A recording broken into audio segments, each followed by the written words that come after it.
Assalamu alaikum. My name is Hina Nasser, and I'm Senior Marketing Manager at ACC Pakistan. First of all, thank you very much for joining in for this session today. I'd also like to thank CFA Society Pakistan for collaborating at today's event, which is titled as Finance Professionals Championing Ethics, Sustainability, and Inclusion. Uh, ACC is an association of chartered certified accountants. We are a thriving global community of 227,000 members and 544,000 future members based in 176 countries that upholds the highest professional and ethical values. We build public trust by creating an inclusive profession with people from all backgrounds, bound by a common global code of ethics and committed to updating their skills to meet ever changing needs.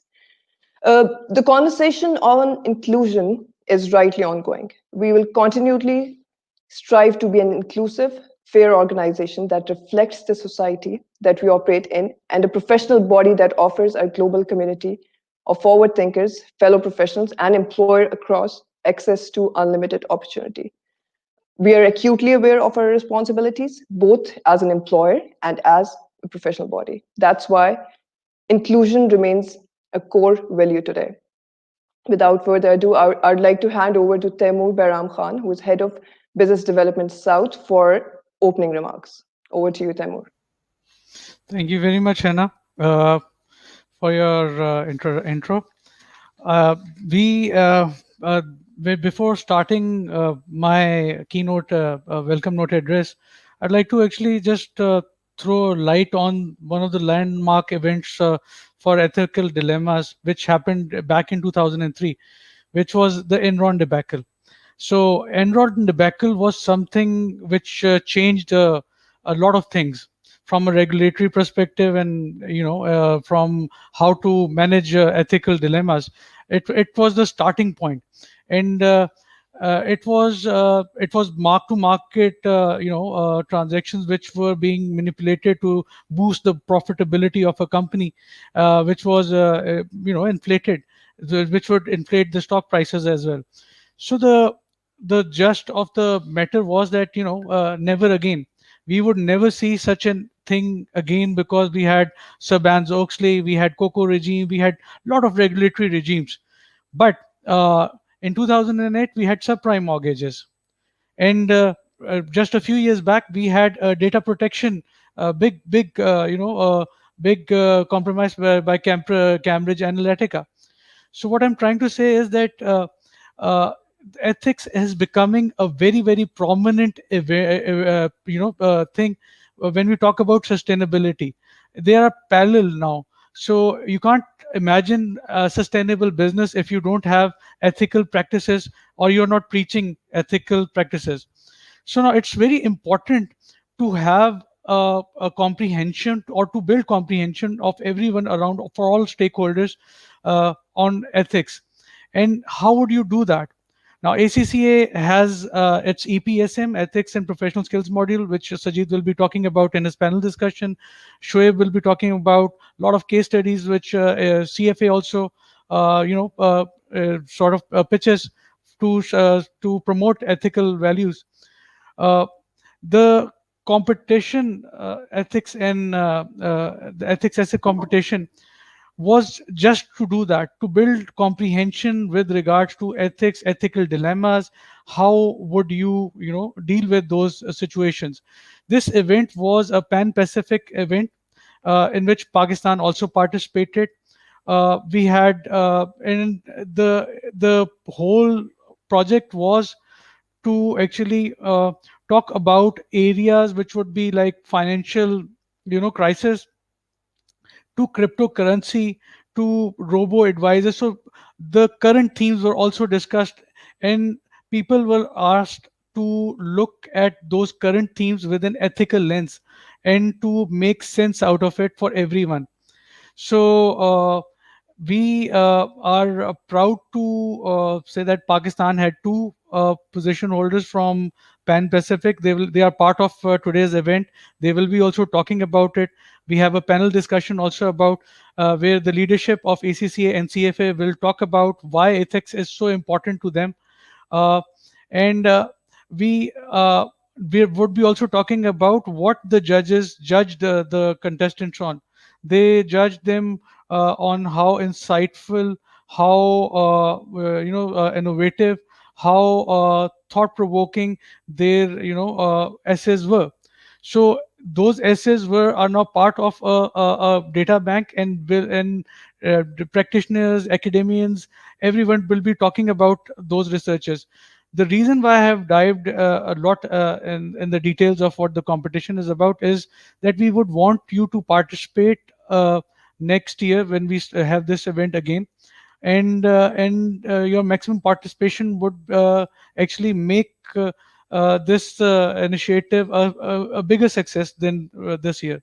And I would just like to close by congratulating the winners. They are here, and thank you very much, everyone.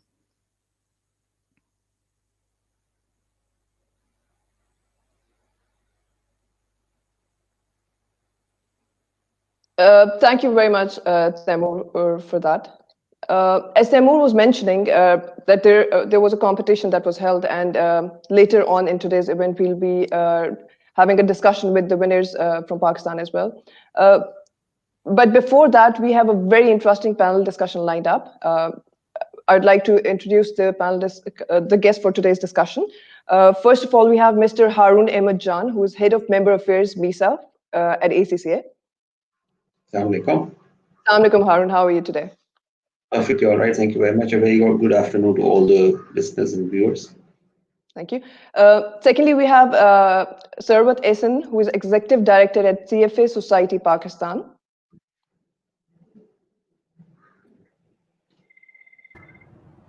Assalamu alaikum. Assalamu alaikum, Sarwat. Hope you're doing well today. Thank you. Then we have Mohammed Shoaib, who is Director at CFA Society, Pakistan. And lastly, Mr. Sajid Aslam, who is Head of ACCA Pakistan.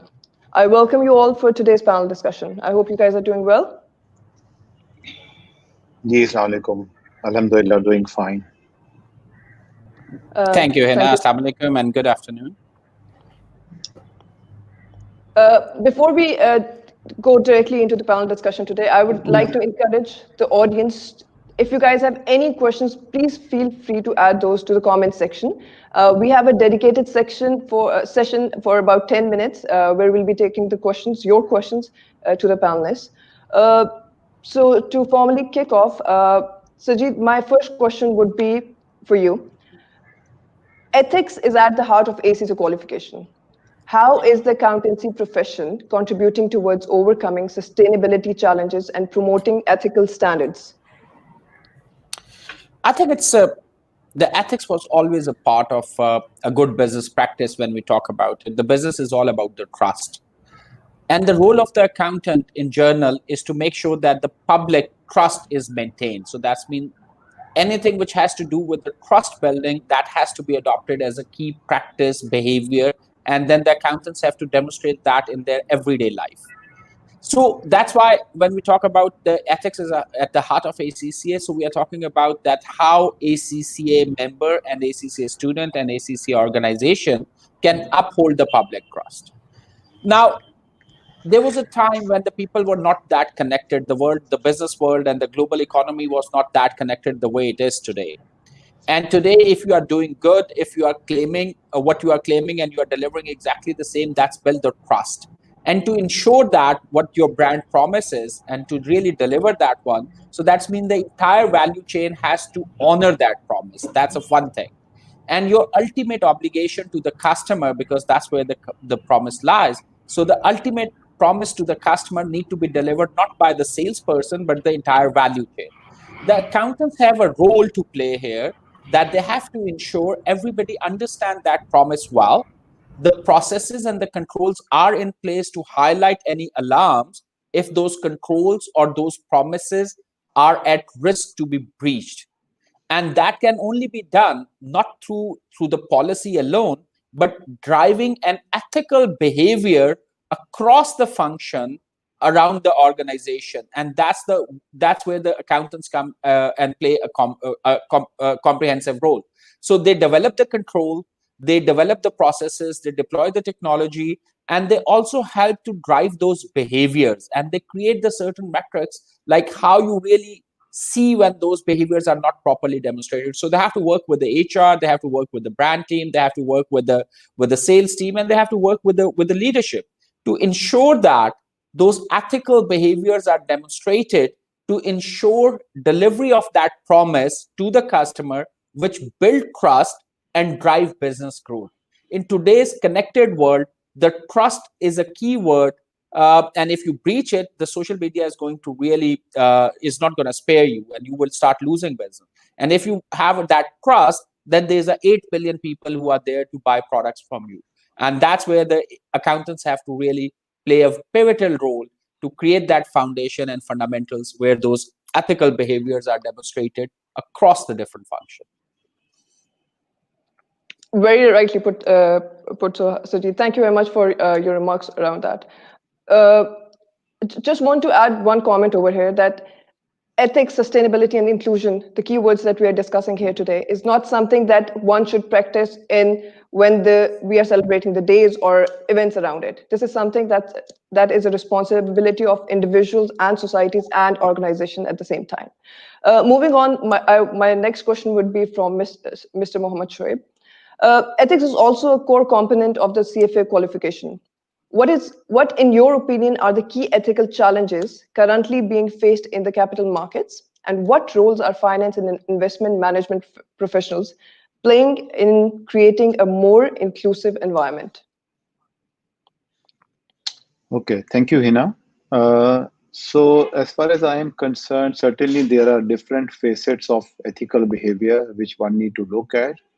But when you are talking about from the perspective of managing investments, as Sajid also mentioned about the trust, so certainly you have to gain trust of your clients, and the biggest ethical dilemma in that respect is basically to put client interest first before your own interests and even before your employer's interests.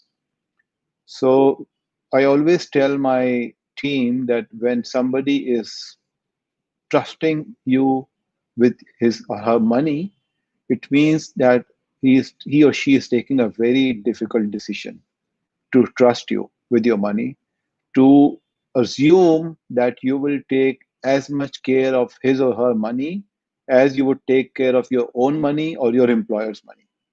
So from the perspective of CFA Institute, I think there are certainly code of ethics and standards of professional conduct.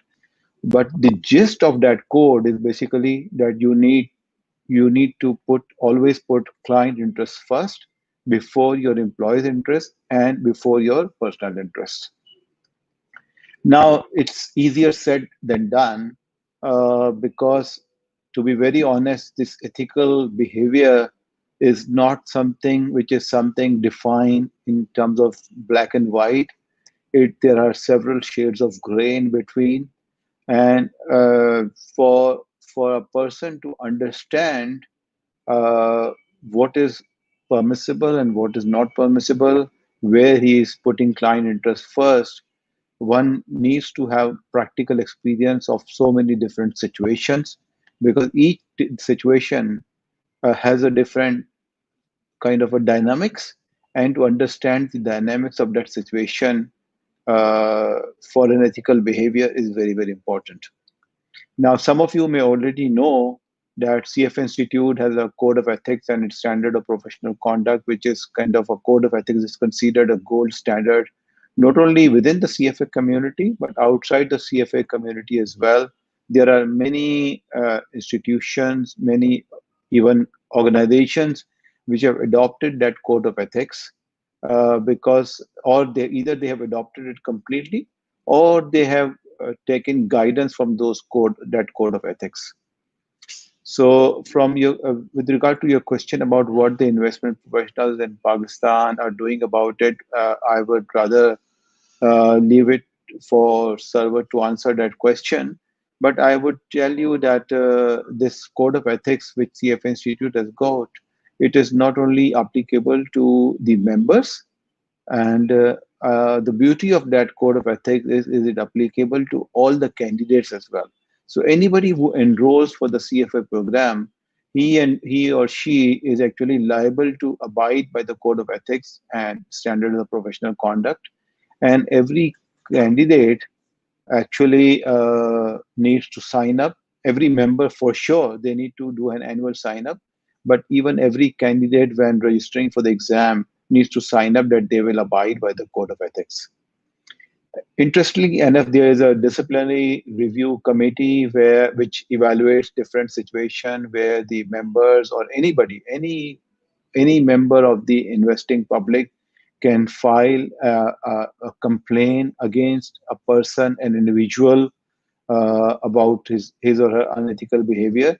And the most interesting part about it is that most of those situations where the disciplinary review committee is taking an action is not only, I mean, the cases do not only involve members, but there are large number of cases which involve the candidates as well. So that is the kind of level of importance which is given by CF Institute to this code of ethics. Not only that, there are certainly different aspects of that, and there are specialized code of ethics as well by CF Institute. For example, there's a pension trustee code of conduct. Then for specialized professions and designations, like for example, the fund managers, there's an asset manager code, and for performance presentation, again to ensure complete, adequate, and full disclosure and transparency. There's a global investment performance standards. So this is an area where, as I said, CF Institute is focusing a lot of uh, has a lot of commitment and a lot of time and effort is being put in. There's a whole division of CF Institute that is working on it.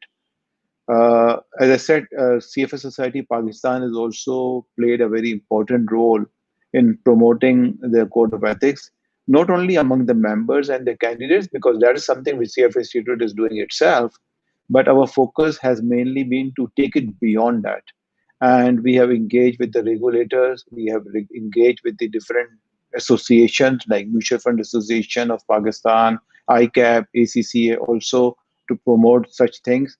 And we have also engaged with the institutions, with different institutions, the corporates as well, so that they are able to understand the different dynamics of the situation where such code of ethics is applicable. So the idea is basically not just to kind of keep it confined to the members and the candidates, but also to the masses and the general public, so that everybody understands this. There are a lot of important tools which are freely available from the CF Institute website as well, where anybody can kind of take benefit of. For example, there's a repository of ethics case studies. These are very short case studies which would take you about 10 to 15 minutes to read the case and answer a couple of questions. Every week, that repository is updated. There are new cases posted there every week. And there's a very good program on which goes beyond the ethical behavior, which is giving voice to values, which is called GGV. You can kind of go to CF Institute website and register for that program. So there's a cohort, there's a large number of actually people who are participating in that global giving voice to values program at any point in time. And it provides you a wonderful forum actually to kind of have exchange of ideas among the participants on a particular situation where everybody is allowed to participate, share his or her thoughts on what kind of behavior is expected to be ethical in that situation. So I will stop it here because I know that I've already kind of crossed my time allocation for this question. Thank you. Thank you, Shoaib. I think that was perfectly precise and very accurately put. That we, as customers, we are looking for at organizations right now where we know that interest of customer is being put first. Secondly, as you rightly pointed, that there is a certain gray line between our understanding of what's right and wrong, and there has to be a certain guiding principle, a code book, or a relevant document where we can always refer back to and for better understanding of what's right and wrong. The library of case studies and the programs that are available, I would request all the audiences to refer to those and for their own benefit. Moving on further, I would like to route my next question to Sarwat Essen. What kind of opportunities are available for CFA charter holders and candidates to develop their knowledge on ethical issues? Sorry, Sarwat, I think you're on mute still. I can't hear you. Assalamu alaikum. Assalamu alaikum, Chita. Okay, great. So first of all, I'd like to thank ACC and CF Institute for organizing this. And I'd like to also congratulate the winners who have brought good name to our country. Thank you all. And we have collaborated in the past with ACC as well to bring the Global Ethics Day, which has brought out the challenges faced by these stakeholders and also led to the increasing awareness about the global ethical issues. So before I answer your question, I just like to introduce the CFA Society a little bit. So we have 170,000 CFA charter holders across the world, with more than double the potential charter holders in 160 countries. And CFA Society Pakistan is also a robust body of almost 400 members. Coming back to your question, and as the other speakers also pointed out, that ethics is at the heart of things, and needless to mention, in the age of technology, transparency is inevitable, and ethics will take the center stage for the winners. And we at CFA Institute and CFA Society and you and ACC, of course, we all professional bodies understand that and try to provide as much thrust to this ethics as much as possible.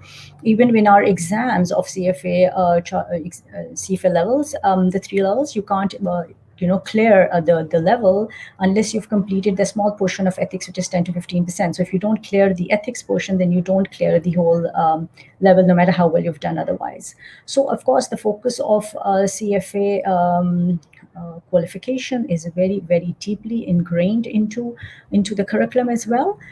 I think some of the things that Shivsab has also mentioned, the resources that are available to students includes a repository of essays on ethics, our GVV program.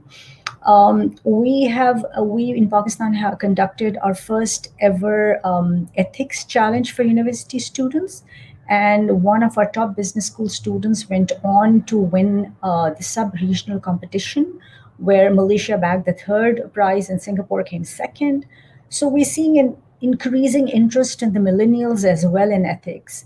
And that's how they like to vote with their presence and with their pockets also, as to organizations which reflect ethics in their organizational culture. Other than these initiatives, we have also they've taken initiatives of the industry. As Shivsab mentioned, we have conducted workshops also on global investment performance standards and asset managers codes for the industry players. Purpose being to encourage uniformity in performance presentation and asset managers' role. Significant players have signed up for both. Either they're already compliant or in the late stages of compliance. So we're trying to expand our footprint from just our members to the whole industry. Another one of our initiative includes the ethical decision-making framework. So we have a repository of ethical decision-making framework trainers who have been trained by CF Institute. And these are our members. And we are conducting EDM sessions for various players in the industry. We have done it for regulators, we have done it for infrastructure institutions, and we are still very active and this program is very active, and we're open to conducting these ethical decision-making framework sessions for organizations who are interested in training their staff. So these are some of the opportunities and products which are available for the members, the community as a whole, and industry. Thank you, Hina. Thank you very much, Sarbat. I'm sure our audiences can reach out to CFA Society's website for all these, to access all these programs, libraries, and initiatives, and can benefit themselves. Harun, I would like to route the same question to you as well. What opportunities are available for ACCA members and students to develop their knowledge and around ethical issues? Thank you very much. I hope all of you can hear me. I'll also begin by congratulating the winners. This competition for essay writing ethics originated from Hong Kong, where ACCA and CFA got together and they opened up this competition. Thankfully, members from Pakistan, ACCA members from Pakistan, and CFA charter holders from Pakistan were also a part of the competition. And we feel very proud that we've been able to bag the second and third position in this competition. If you're talking about ethics and professionalism, I think these are the two terms that students are exposed to from day one when they enter into this qualification, into the ACCA qualification. And elements of ethics and professionalism are ingrained in this qualification all along. So be it the exams themselves, the qualification, different papers, or be it our very, very popular ethics and professional skills module, or the ACCA rule book, which then ensures that anybody who has gained the qualification or is completing the qualification lives by these values of ethics and professionalism throughout his or her professional life. That is how much importance ACCA attaches to ethics and professionalism. So to begin talking about the ethics and professional skills module, again highlighting that ethics and professionalism lies at the heart of the qualification and at the heart of whatever our members do in whichever role they're engaged in. Secondly, just because the world is changing very rapidly and the reliance on digital ever since we were exposed to this pandemic globally has posed new challenges, which brings us back to the point that ethics, the subject of ethics and professionalism, has to be dynamic. And now, with the advent of digital, into the world, or the reliance of digital into the world, standards around ethics and professionalism linked with digital are also becoming very, very important. And that's why the ethics and professional skills module that we have is kept very robust and dynamic, and changes are brought to it, very, very frequently. Talking about ACCA's rule book, and I must tell you, the rule book comprises of 5 pillars or 5 fundamentals of ethical principles, as we call them. And they are integrity, objectivity, professional competence and due care, confidentiality, and last but not the least, professional behavior. These are the 5 pillars of the ACCA rule book. And each and every member who is active in profession has to live by these values. And any slip of any of these values may have consequences, as we also have a professional conduct committee, and that listens to cases of exceptions or breaches. And ACCA then goes on to do regulatory reporting, which is required by the global bodies, that we regularly report on what actions has ACCA taken against individuals who have not lived up to the expectations of ethics and professionalism. Moreover, when talking about learning, ACCA introduced the ethics and professional skills module free of cost for all members who have completed the qualification already. But at the same time, there are a number of CPD opportunities, professional development opportunities, that are available through our portals, through our CPD portals, through our partners who are CPD providers, and that's how we continuously try to bring this topic of ethics and professionalism back to our to our member community. I will also like to mention here the annual Global Ethics Day, which ACCA and CFA Society have now regularly starting to hold. So, I mean, 2020 was the third year in which we have celebrated this day together. Although it had challenges, and this year we couldn't do it with the fanfare with which we've been doing it in the previous years, 2019, 2018. 2020, we did it all digitally. And therefore, there's something that is, it's very, very close to our hearts. And something, we feel proud of the fact that on this particular subject, two very renowned bodies in the world, ACCA and CFA, have gotten together and decided to do a lot of work together, which sort of brings this brings to life this subject of ethics and professionalism in a society like Pakistan, where it is very much needed.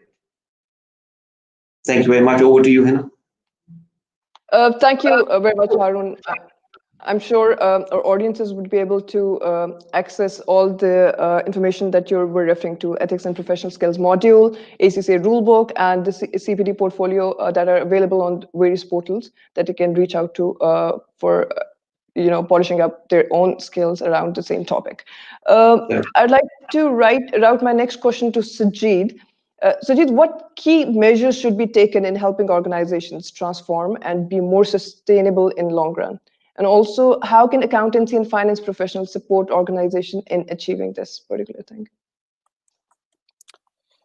I think the first, let's go back to the fundamental of any business. If we really want how we can contribute, the fundamental of the business is the integrity of the value chain, which is used to deliver services or goods, right? So that's the integrity of that value chain, that how we select our ingredients and how we deliver it to the customer in a most appropriate, efficient, and effective way. Now, sustainability has got a different meanings in a different stage of the businesses.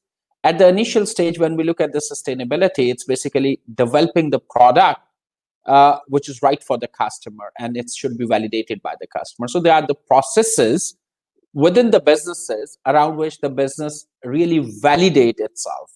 So the first sustainability measure which any business has to take is the validation.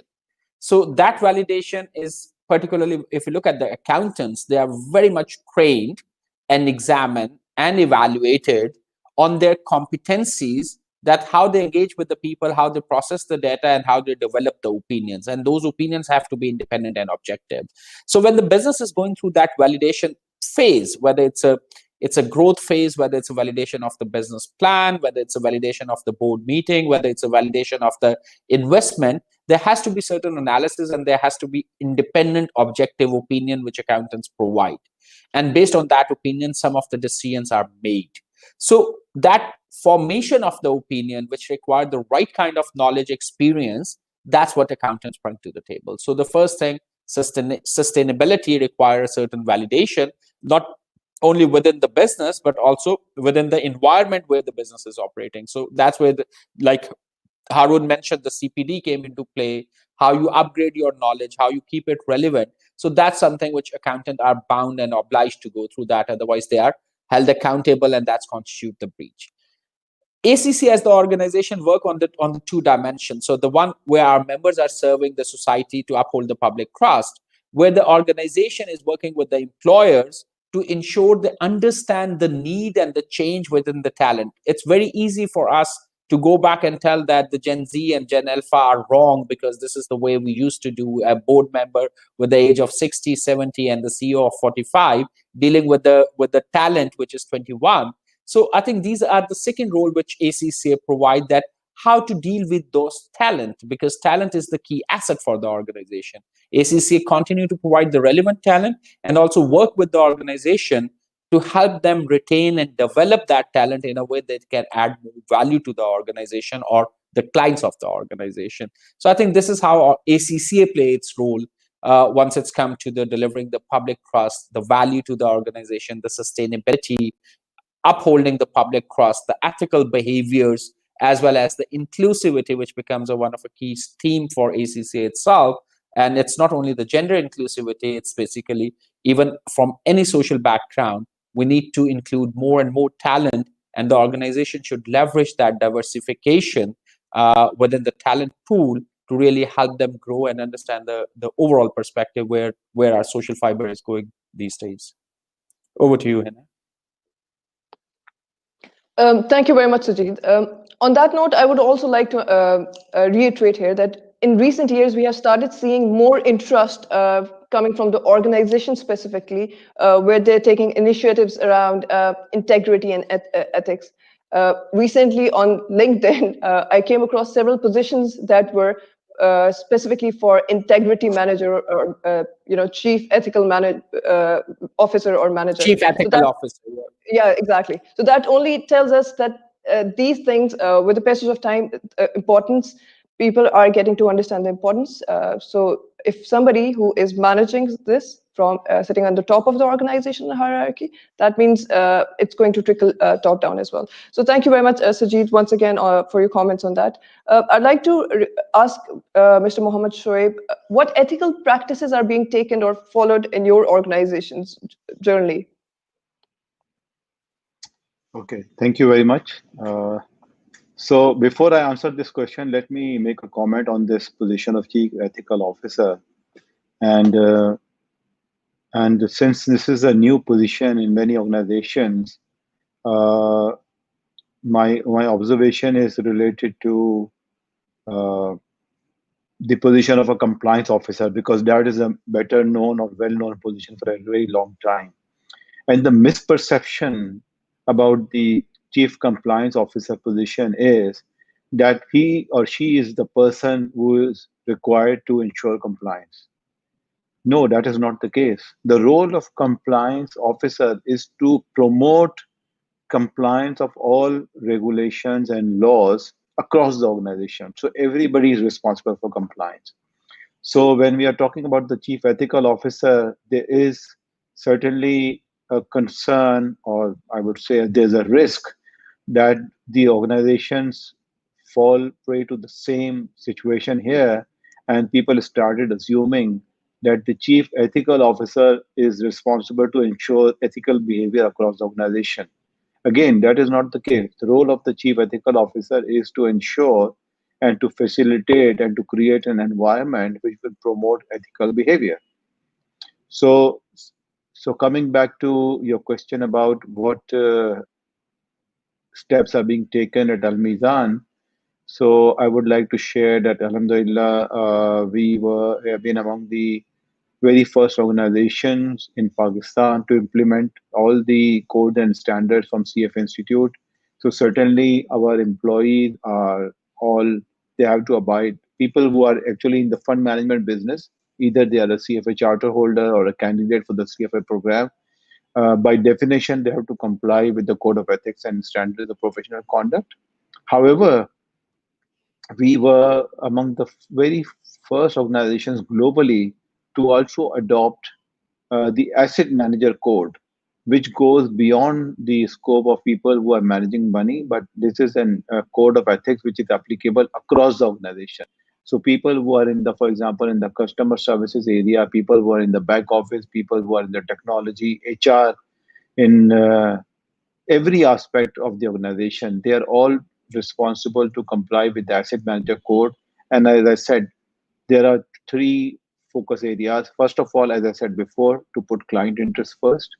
Number two, to ensure complete transparency. And number three, to make adequate disclosures. So this is the gist of the asset manager code, and all employees are required to comply with that.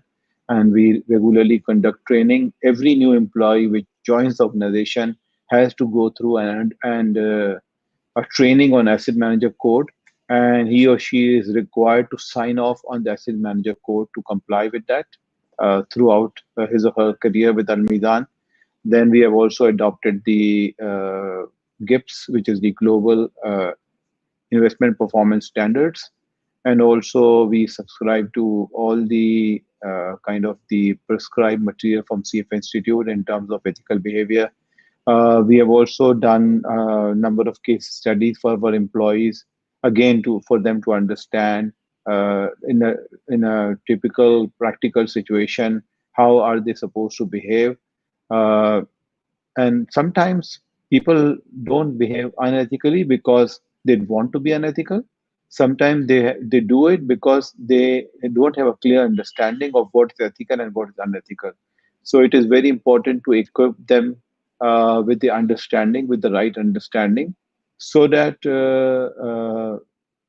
they can understand what exactly is expected from them. So these are some of the initiatives that we have taken in Pakistan, and also now a lot of asset management companies, a lot of financial institutions are following the similar practices. And as Sarwat mentioned, there's a huge demand from the institutions now to kind of support them in terms of giving them arranging training sessions for them. In fact, a couple of times we have already from the CFS Society Pakistan Forum, we have given the ethical case study training to the employees of Securities and Exchange Commission of Pakistan. We have done similar training for State Bank of Pakistan, because across all spectrum there is a good understanding now that in order to grow, in order to build the trust of the investors, one has to be uh, acting very ethically. Thank you. Thank you very much, Shoaib, for your comments around that. From your comments, I would like to also pick that you have rightly mentioned that people at times, they do not have the right understanding around the behaviors, if they're right or wrong. Again, coming back to the gray lines, that we need to identify what is right and wrong. For that, everybody, I would recommend to refer to the guiding principles that are available out there to build up their understanding around the topic. On that note, I would like to thank our members, all the panel discussion members, for today's discussion. And we have to be a little bit careful about the time. It's 12:44, and we have to move on to the recognition ceremony for our essay competition winners. So once again, thank you, gentlemen, ladies and gentlemen.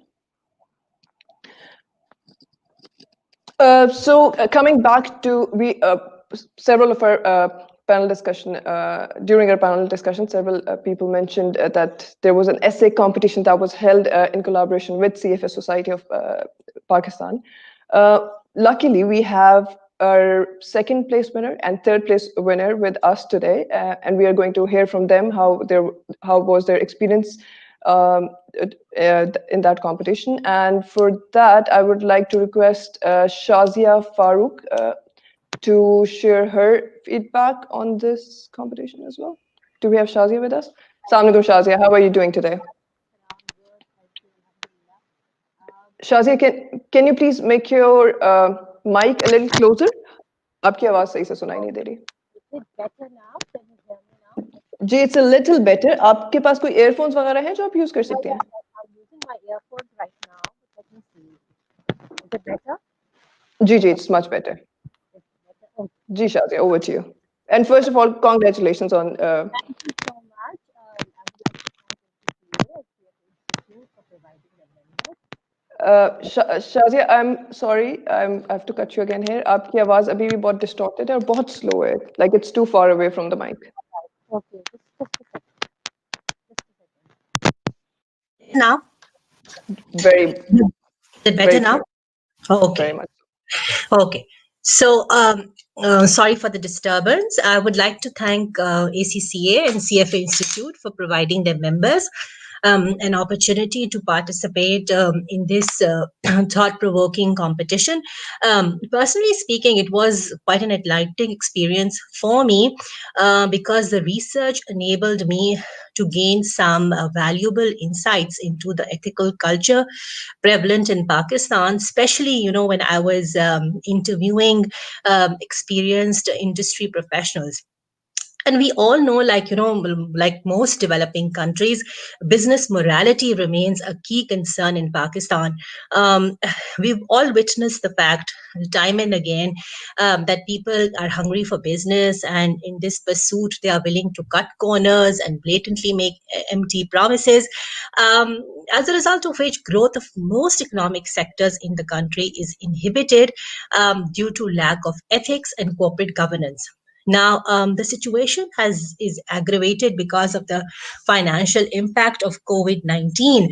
The pandemic has increased temptation to indulge in immoral acts. We've seen that significant changes are likely to occur in terms of mergers, which are expected to increase, misconduct across the the corporate culture. And another important effect of COVID-19 is that extraordinary challenges have been witnessed in workplaces across the globe. As a result of which, according to the Global Ethics Survey, the most recent Global Ethics Survey, there are higher chances of misconduct because of the changes in the way the employees are expected to operate, work from home, the increasing impact of digitalization on the way of working. That is expected to give rise to various challenges which were not which were not taken into account previously. So based on what I had gathered through my research, a multi-pronged approach needs to be adopted to address ethical challenges faced by the country. Firstly, it is of utmost importance that moral values should be instilled at all levels of education, starting from primary to professional levels. A common observation in Pakistan is, and most of you would agree with me, is that the thrust on academics is so much that it dilutes the importance of character building. Secondly, another important takeaway was that accountability should be enhanced through implementation of strict checks and balances. And everybody should be held accountable regardless of their political or social connections. Um, Code of conduct should not be a cut and paste document. It should be a carefully thought out document, which should be well disseminated across all levels of organization and should be reinforced time and again. Then whistleblower mechanisms should be beefed up in such a manner that whistleblowers do not face any harsh reactions, both internally and externally.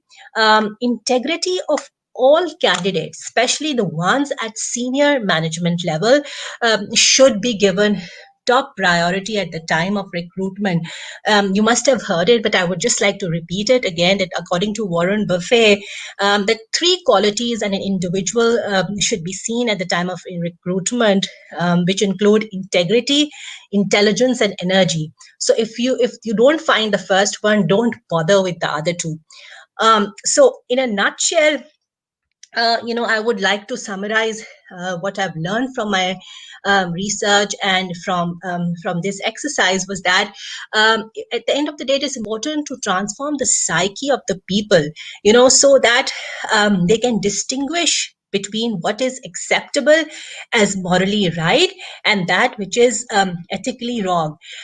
Kenya is said to have best regulations for ensuring business ethics and corporate governance, but we all know the conditions prevailing out there. So, lastly, I would like to conclude by saying that to promote business ethics, ongoing ethical education is an absolute must, in addition to building an accountable and transparent organizational culture driven by honest leadership. That is from my side. Thank you. Thank you very much, Shazia, for that.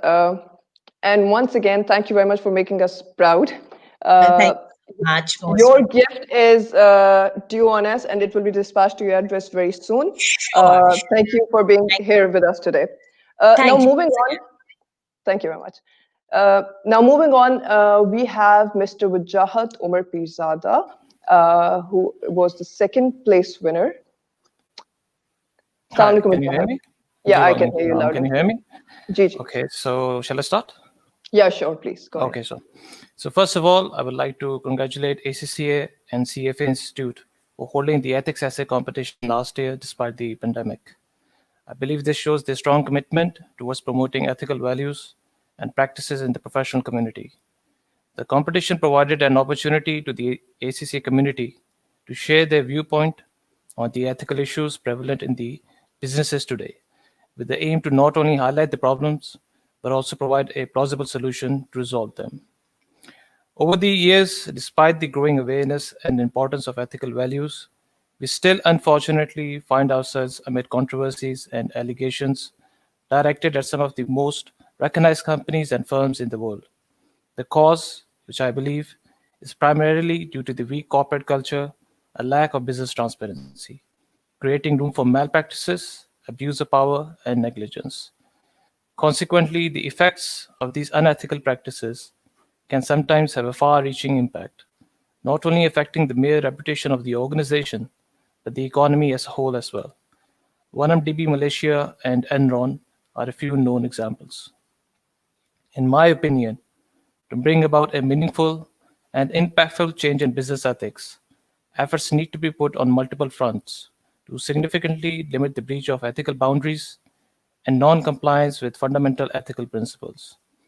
Undoubtedly, the change of mindset to promote values must resonate in the business community as a whole, with companies advocating more transparency and audit firms redefining the service quality. It is essential that emphasis must be placed on the greater good of the society, rather than orchestrating ways to gain instant gratification.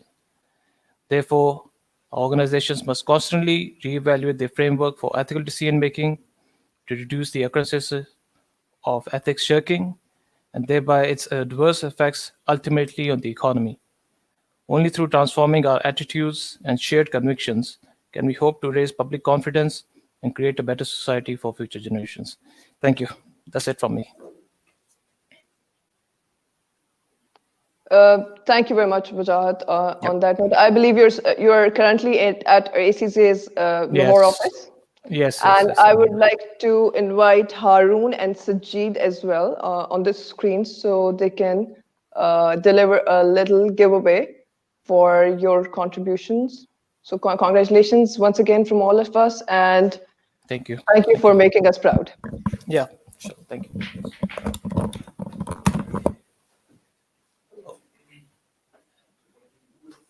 I think there's a bit of lag. Bear with us, gentlemen, while we fix this.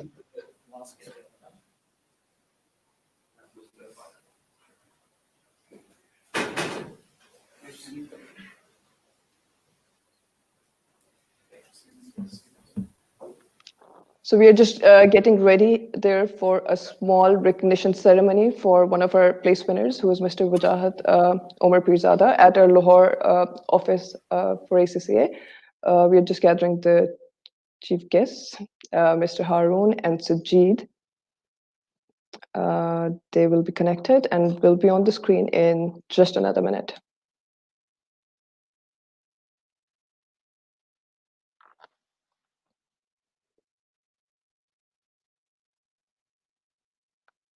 Thank you for all the people who are sharing their questions and comments on the session. We are glad that you're enjoying the session and you found it very informative.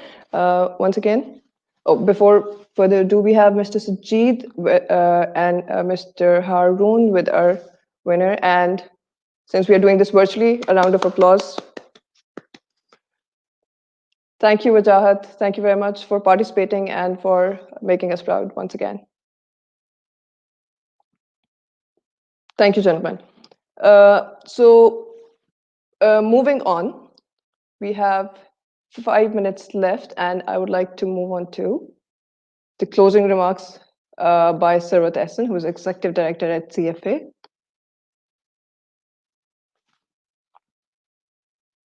Do we have Ms. Sarwat Ehsan with us? Executive Director, CFA for... Great.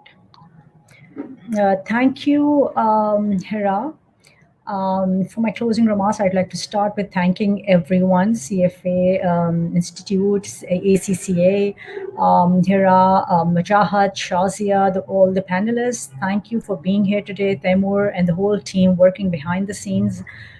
So thank you everyone for being here today. Thank you for bringing this together. I'm very proud to say that this was ethics essay competition was a regional competition, and Pakistan won two of the first three awards or prizes. So I would highly encourage all the members of our societies and ACCA and all the students to continue to participate in such competitions and not only bring good name to the country, but also we are the ones going to set the highest standards of professional conduct in the coming in the future. So together, I think we can make move mountains, and I think we can make an impact. And I would encourage everyone who is part of this listening to us today to please play your role in learning more through our various portals which have been discussed today, the rule books, and also continue to participate in all such events. Thank you so much, everyone. And that's all for me. Thank you. Thank you very much. Thank you very much to all the panelists. For the winners, I would like to congratulate them once again. Thank you very much, everybody, for watching. We'll try and we'll keep on bringing similar sessions, and we'll try to make them more informative for you guys. So always leave your feedback with us. And once again, thank you. Stay safe and stay connected.